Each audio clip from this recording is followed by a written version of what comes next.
Welcome to the world of the Hollywood radio players. I'm Lee Purcell. This is radio you can see. The Hollywood Radio Players, HRP, is a company of creatives who invented a new Zoom hybrid format that allows radio fans to not only hear these classic plays reenacted by our actors, but to see the actors on your screen. HRP also utilizes special effects, sound effects, music, props, and era-specific costumes while staying true to the historical scripts. Each month, HRP loans a first look episode from our Radio You Can See series to the Motion Picture and Television Fund, MPTF, not only to entertain audiences of all ages across the globe, but to raise urgently needed funds for the many assistance programs MPTF has been offering to people in the entertainment community for over 100 years. You can imagine how exponentially those needs increased during the pandemic. So a donation to MPTF of any amount is greatly appreciated. This month's radio play is from the iconic radio series Dragnet. Dragnet was created and produced by and starred Jack Webb as Sergeant Joe Friday. It made him a star on radio and later on television. This episode is titled The Big Bounce and was first broadcast on NBC Radio January 25th, 1955.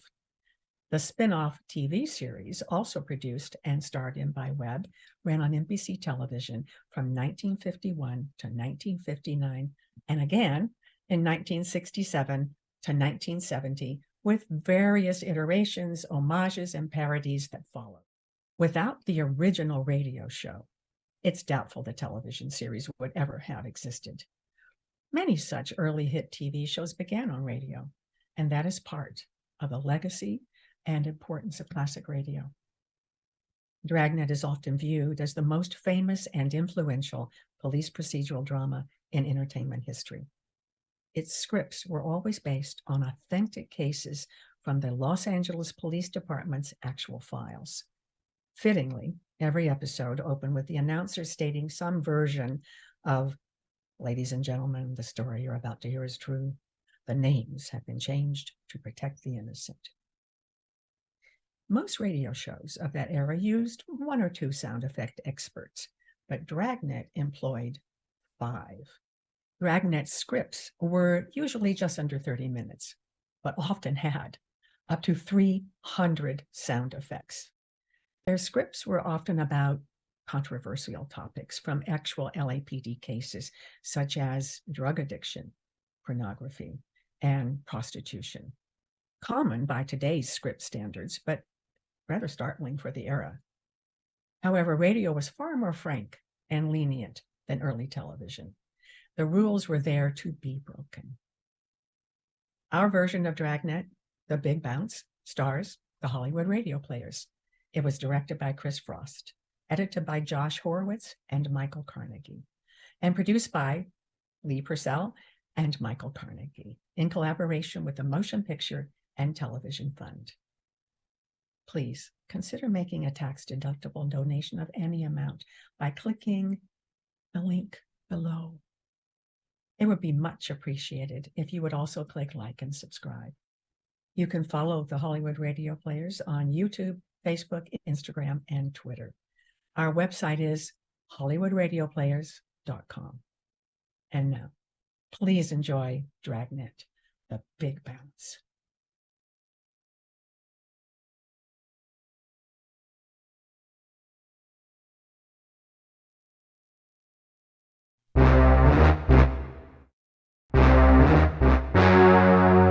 Ladies and gentlemen, the story you're about to hear is true. The names have been changed to protect the innocent.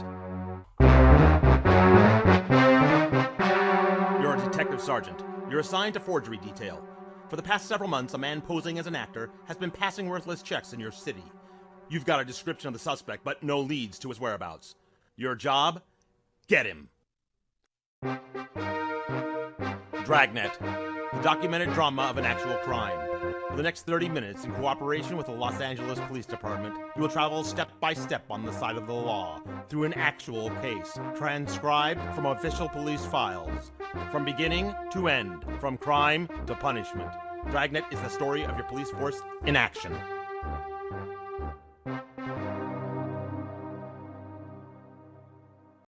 It was Tuesday, January 10th. It was foggy in Los Angeles. We were working the day watch out of Forgery Division. My partner's Frank Smith. The boss is Captain Welsh. My name's Friday.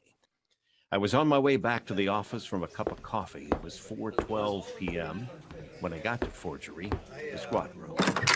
I told her to report it herself. Told her it was her duty as a citizen. It is her duty, isn't it? Yes, ma'am. Oh, hi, Joe. Hi. Mrs. Neskett, this is my partner, Sergeant Friday. Mrs. Neskett? Hello, Sergeant. Seems Mrs. Neskett's mother got stuck with a bum check, Joe. Mm-hmm. She's a landlady out on Western. Well, not exactly a landlady, only rents a couple of rooms. More for company than anything. Dad left her plenty to get by on. Yes, ma'am. And we'd help her out if it was necessary, Dick and me. Dick's my husband. We'd help her out. Mm-hmm.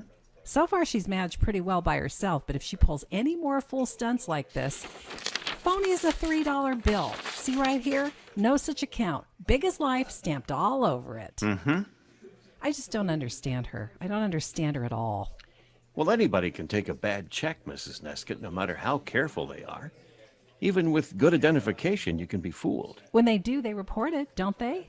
Well, yes, ma'am, usually. Look at the date. Way last December. Over a month ago. Yeah. Over a month ago, and she hasn't done a thing about it. Didn't intend to either. Didn't even want me to know. Good thing I started early this year. Early, ma'am? On her income tax. That's how I found out about the check. Uh-huh. I used to work in a tax office, so I always make out mother's return. If I didn't do it, I don't know who could. Doesn't keep any records, just stubs and a few bills. Well, someday they'll audit her and she'll find out. Why didn't your mother report this check herself, do you know? You tell me. Man had an honest face. That's about all I could get out of her. And how'd she happen to take it? It was supposed to be for his first month's rent. Well, then she's not out any cash. Sure, she's out cash. $20. That's what she's out. He made the check for $70. A month's rent is only $50. It's not a lot of money, but $20 is $20. Yes, ma'am. And there's the principal, too. Yeah. He's an actor or something like that. Ma'am? The fellow who gave it to her. Mother says she remembered his name from the movies. That's how she happened to take the check. I don't see why she'd trust an actor any more than she would somebody else. Oh, may I see that, please? Mm-hmm. Now, let's see here. Parker Allington. Oh, you ever heard of him, Joe? Allington. Yeah. Well, I think it sounds familiar. He was in pictures when I was a kid, I believe. Oh? As I remember, I never cared much for him, though, if it's the same guy, the parts he played. Oh, what do you mean? Heavies. We ran the name Parker Allington through R&I, and we turned up one package listing a drunk arrest in 1935.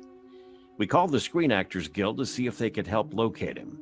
They said they'd check, and they asked us to call back in an hour. 4:30 p.m., we left the office and drove out to the Western Avenue address Mrs. Neskett had given us. It was a 2-story Spanish stucco with a rooms for rent sign in the front window. No, somebody's coming. Uh-huh. Yes, Mrs. Krimp? yes. We're police officers. This is Frank Smith. My name's Friday. Police officers? Yes, that's right, ma'am. Anita. I beg pardon? My daughter Anita, she sent you. Yes, ma'am. Well, I told her not to. She never does anything I tell her, never has. It'll be all right if we come in? Well, the living room's a mess. Oh, don't worry about it, ma'am. Well, I was just putting away the ornaments from the tree. It was raining last week when I took it down, and I couldn't get out to the garage. Yes, ma'am. I won't press any charges. Well, that's up to you. Not against that poor man. I won't. You can't force me to press charges. No, ma'am. Suppose you tell us about the check. No, there isn't much to tell. Well, your daughter says this man Allington gave it to you for rent. Here. Let me get that box out of the way so you'll have a place to sit. I'll take care of it, ma'am. All right if I put it here? Oh, yes, fine. Thanks. Mm-hmm. The check was for rent, is that right? That's right. And when'd you take it? Well, last month, sometime, a week or so before Christmas. Date's on it, isn't it? December 9th? If that's what it says. Had you ever seen Allington before? Ever met up with him?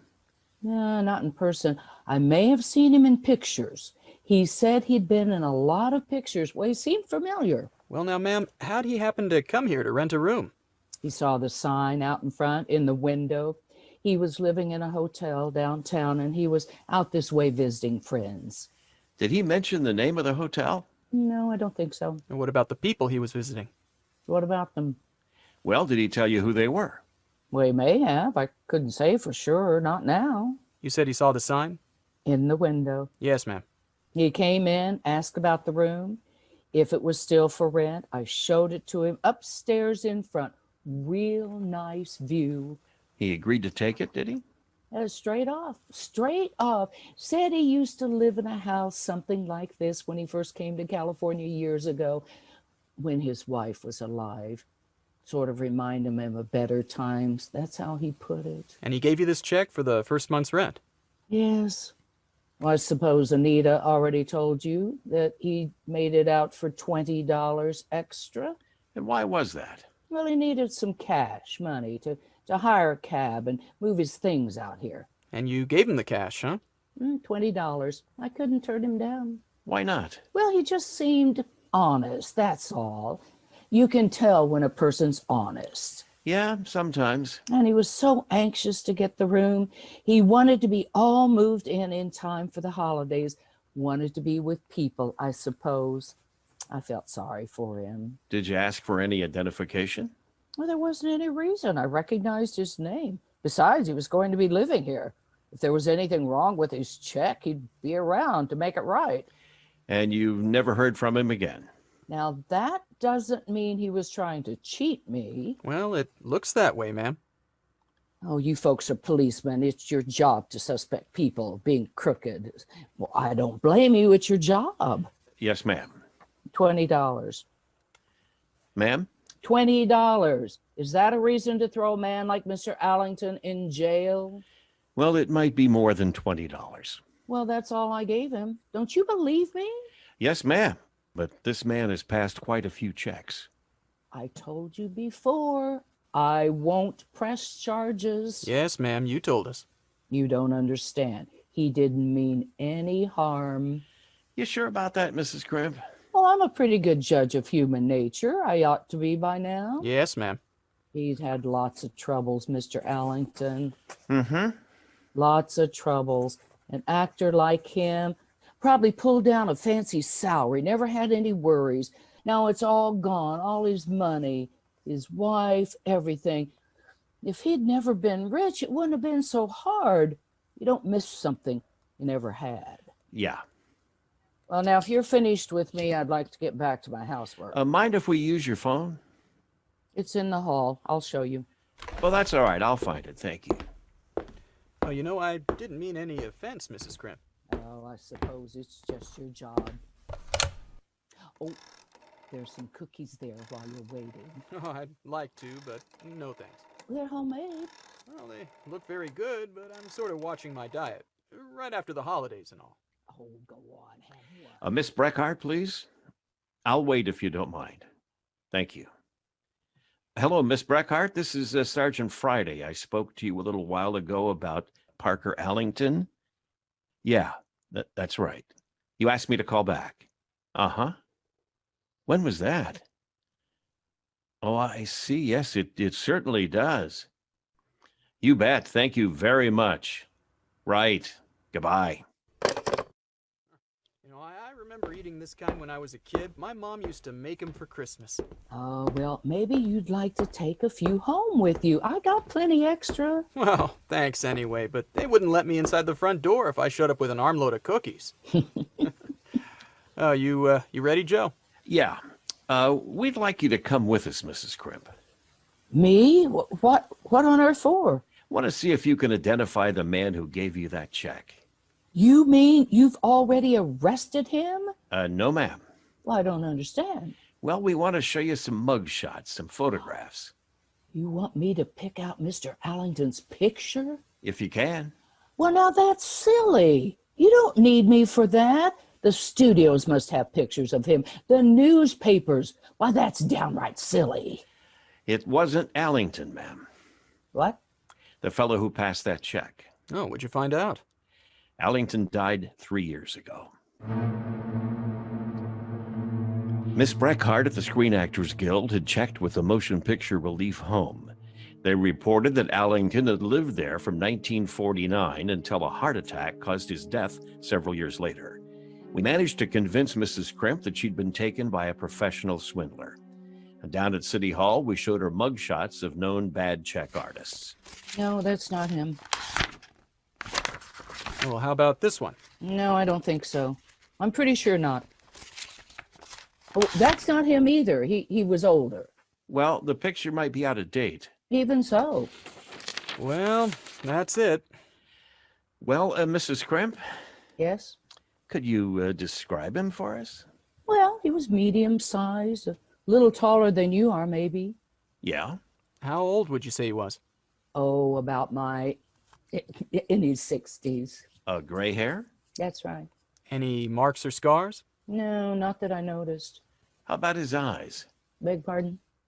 What color were his eyes? Well, I couldn't say. He was only there a few minutes. Yes, ma'am. We understand. He just seemed like an average man for his age, a gentleman, nice looking, sort of distinguished. Anything else about him? No, except for his expression. Oh, what do you mean? He was kind of sad, unhappy, like he'd been through a lot. But I guess that won't help you, though. It might. Is that all? Yes, ma'am. We'll take you home now. Okay. Officer, Yes, ma'am. would you mind doing me a favor? I'd appreciate it. What is it, Mrs. Crimp? Don't let my daughter, don't tell her about all this. I mean, that it wasn't Mr. Allington, that I let somebody trick me. She'd say it proves I'm not able to take care of myself. I'd never hear the end of it. She treats me like a child as it is. You don't have to tell her, do you? No, ma'am. Oh, I'd sure appreciate it. Not that she doesn't have my best interest at heart, but nobody likes to be criticized all the time, especially by their own flesh and blood. You got any children, Sergeant? No, ma'am. Well, then you don't understand how I feel. Yes, ma'am. Maybe I do. You couldn't.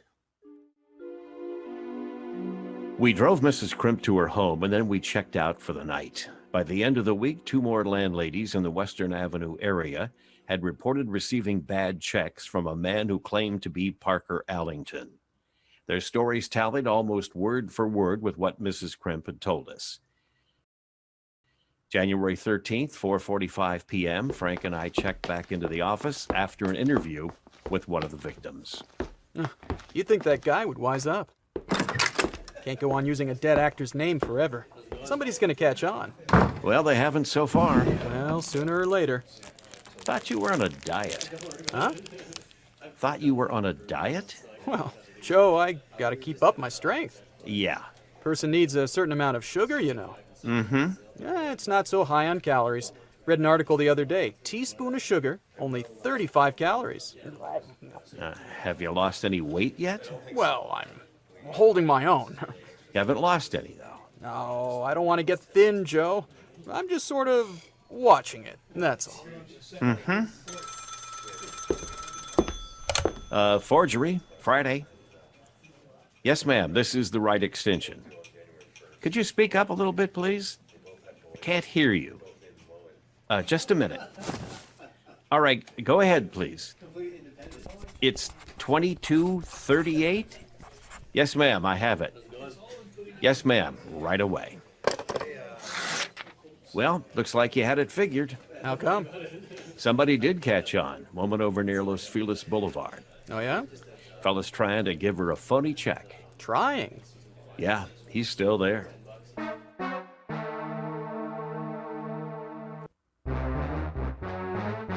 Frank and I drove out to a side street just south of Los Feliz Boulevard. It took us 20 minutes to get to the house. When we pulled up in front of the place, a lady was standing on the porch. She spotted our car and walked down the steps. You the policeman? Yes, ma'am. My name's Friday. This is Frank Smith. Hello, how are you? How'd you do, ma'am? You certainly didn't hurry. Well, the traffic's kind of heavy this time of day. Well, why didn't you use your siren? We didn't want to scare him off. Well, it's too late for that. He left about 10, 15 minutes ago. Oh, I'm Daisy Wilkers. Suppose you need that name for your records. Yes, Mrs. Wilkers. Not Mrs. Oh, You see which way he went? I took a bus on the corner. Probably in Hollywood by now. why'd he leave in such a rush, do you know? Got suspicious. Might have heard my phone call. Had to talk so loud to make you understand me. I tried to keep him here as long as I could. I did my best. You can't ask more than that. No, ma'am. Thank you. Well, you might as well come inside. Suppose you'll want a full report. That's regular procedure, isn't it? Are you familiar with police procedure, are you? Watch it on television, go to the movies, but they got it all down pat. Yes, ma'am. I guess they didn't used to be so accurate, but they are nowadays. Oh, documentary. Sure, sure. Well, Ma'am? what are we waiting for? Let's get started. Well, suppose you just tell us what happened. Where's your notebook? Huh? You're going to take this down, aren't you? They always do. We'll try and remember it. Pretty sure of yourselves. Well, he came up to my door, must have been an hour ago by now, at least an hour. Yes, ma'am. Asked if I had a room for rent. I told him, well, that's what the sign said. He just laughed like he thought I'd been making a joke. Didn't know I was serious. Did you show him the room? Well, I tried to. He hardly even glanced at it. Then he said this was exactly what he'd been looking for. That's when I first began wondering about him. What else did he say? That he used to live in a house like this when he was a little boy back east, and that it reminded him of home. Yeah, I figured he was softening me up to get me to lower the rent. Well, two can play that game. Yes, ma'am. What did you do? Well, I upped it $10. Room's not worth a cent over 45. I asked 55. Mm-hmm. That way I'd be able to come down when he started playing on my sympathies. Wouldn't be out anything either. Yeah. Didn't bat an eye when I told him it was 55. Said he'd take it, just like that. I knew right away something was wrong. And what happened then? Well, we came downstairs into the living room here. Go ahead, please.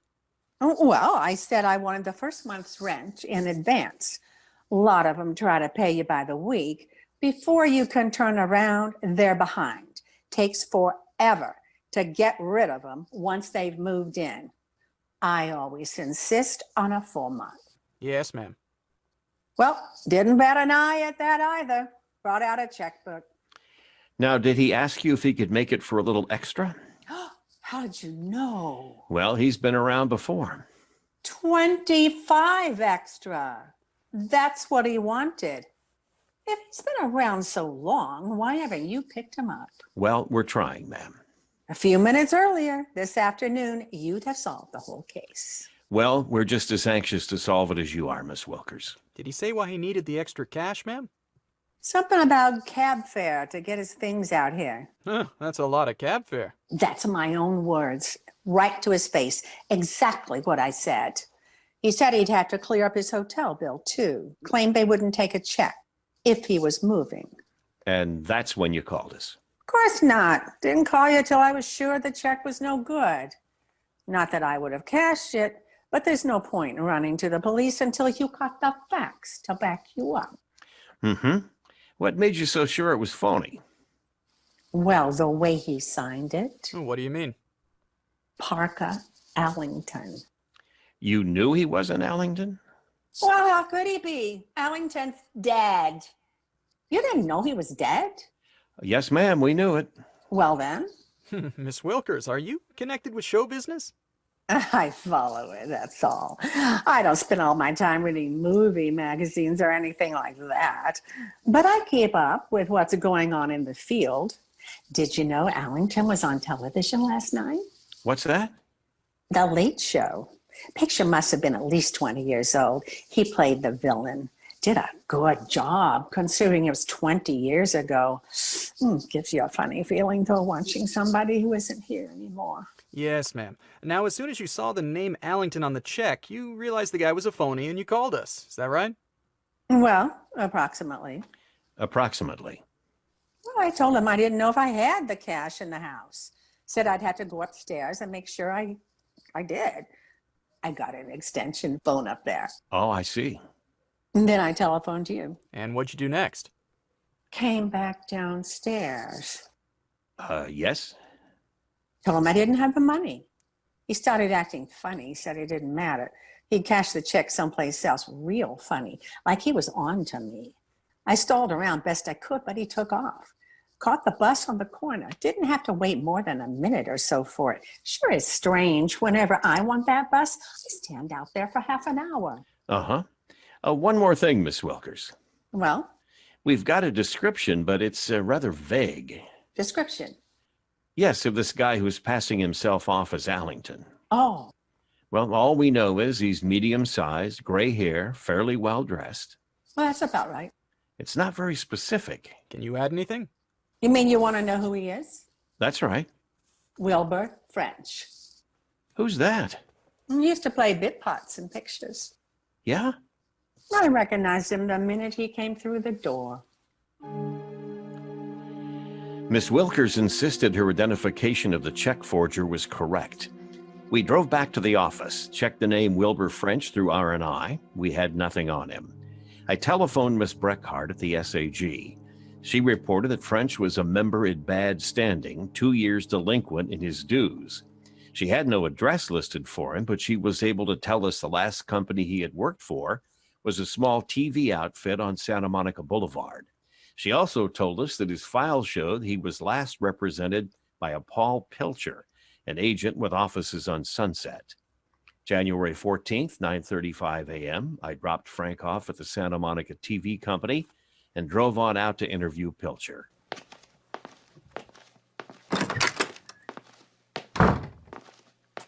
Yes, sir. What can I do for you? I'd like to see Mr. Pilcher. Your client? Police officer. My name's Friday. Oh, Is Mr. Pilcher in? not yet. You expecting him? Well, I don't know when exactly. Sometimes he plays tennis on Saturday mornings before he comes to the office. I see. But he'll be in. He's closing a deal with TRC. Oh, That's a studio, a new company just getting started. I see. Would you like to look at the trades while you're waiting? Yesterday's, they don't come out on Saturday. Well, yeah, thank you very much. Mr. Pilcher in some kind of trouble? Not as far as I know, no. Well, that's a relief. Ma'am? Just between you and me, the office has been skating on kind of thin ice lately, financially speaking, that is. Oh, Owes me 2 weeks' pay, 2 weeks today. If anything happened to Mr. Pilcher, I'd never get it. uh-huh. He's an easy man to work for, but a girl likes to be paid. Sure.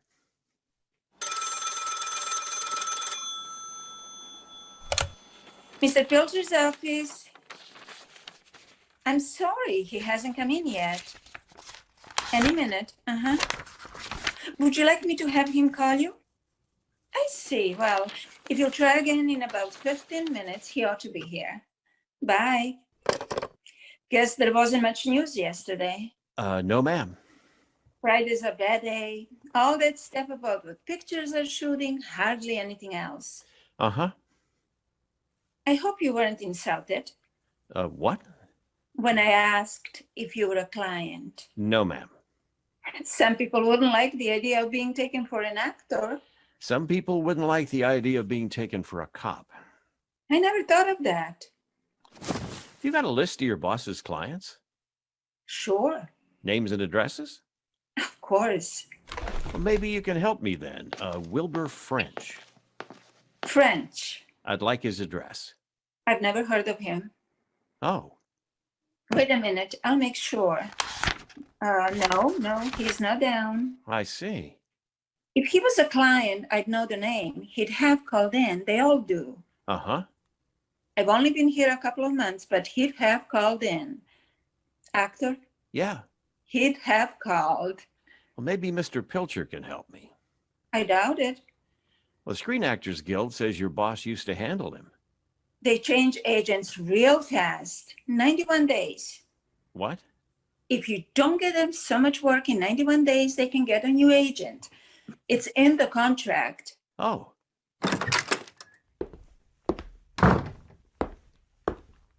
Morning, Mr. Pilcher. Good morning. This gentleman's waiting to see you. Hmm? And Mr. Brogan's office called. They'll call back. Mr. Brogan's getting shaved. Oh, all right. I'm a police officer. My name's Friday. Police? That's right. What can I do for you? Would like to talk to you for a minute. All right, come on inside. Have a seat. Thank you. You want a cigarette? Yeah, thank you. There's a lighter right there. Never mind. I have a match here. Well, You handle an actor named Wilbur French, Mr. Pilcher? French? That's right. No, I don't handle him. You used to be his agent, didn't you? Oh, a couple of years ago. Not anymore. Oh? What's he done? Well, could you tell me where I could find him? I wouldn't have any idea. I don't think he's had much work lately. At least I haven't heard about him working. What was his last address? Oh, you've come to the wrong man. Well, the last address that you have for him. I don't keep addresses of actors after they leave me. Well, why did he leave you? Usual reason. No work. He's a bad actor. Excuse me. Yes. Oh, put him on. Hello, George. How are you? Glad to hear it. And Mabel? Oh, that's a shame. Seems to be a lot of that going around this time of year. Well, what about Harvey? You make up your mind? I sure don't agree with you there, George. He didn't look too old in the test. He's always been in the business for a few years. You can't hold that against him. What do you mean a new face? You'll bring out somebody from New York who's been on television 100 times. There won't be anything new in that face. Look, I'm not trying to tell you your business. I'm just trying to set a good actor in the right part. I'll be through in just a minute, Mr. Friday. Yeah.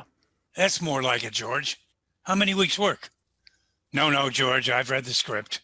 Davis can't shoot on that many scenes in 2 weeks. $1,200 a week, 4-week guarantee. No, we paid him $1,200 last year. Well, go ahead and check.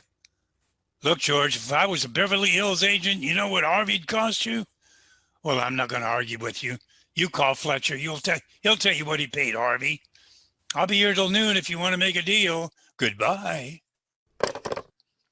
Sorry to be so long. Sure. Any suggestions on how I might get in touch with French? Screen Actors Guild.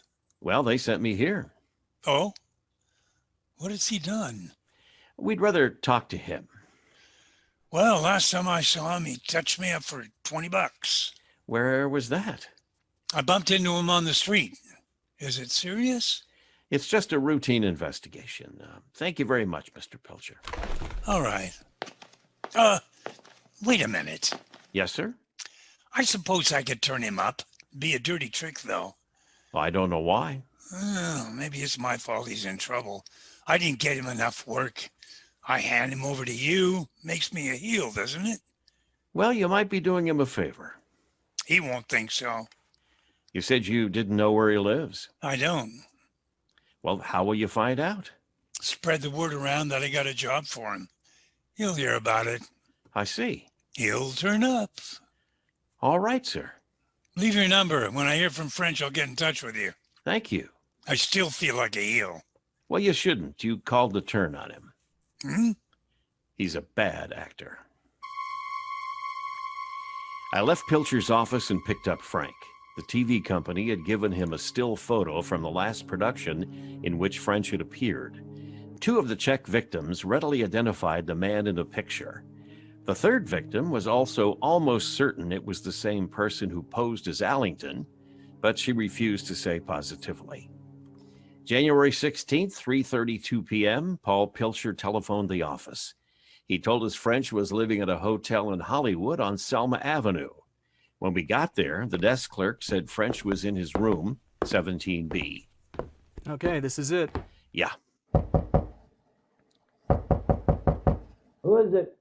Like to talk to you, French. Just a minute. Yeah. We're police officers. We'd like to ask you some questions. Downtown. What is this, a gag? No, it's no gag. Anybody can get hold of a badge. Who sent you? Mike? Sammy? Come on, let's go, French. Knock it off. I've been in too many pictures. I can tell actors from cops. Ever hear of Parker Allington? Yeah, I've heard of him. Worked with him in pictures. Used to be friends. Does that give you the right to sign his name? On bad checks. Now look, boys, I know why they sent you. I told Mike I got a call this morning about a job.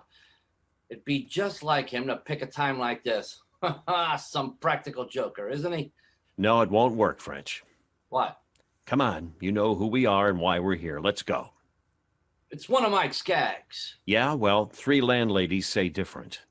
Oh. You want to get your coat? It was only a few bucks. It was enough. How'd you tumble? One of the landladies knew Allington was dead. I never figured he was that famous. Well, she knew you, too. Me? That's right. Couldn't have known I was living here. Who told you? Come on, let's go. Pilcher. That's why he wanted to get in touch with me. I should have figured it wasn't about a job. Pilcher, wasn't it? Come on. Some agent.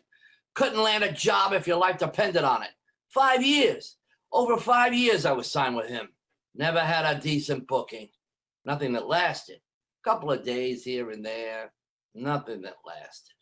Well, you don't worry about it. Huh? This one will.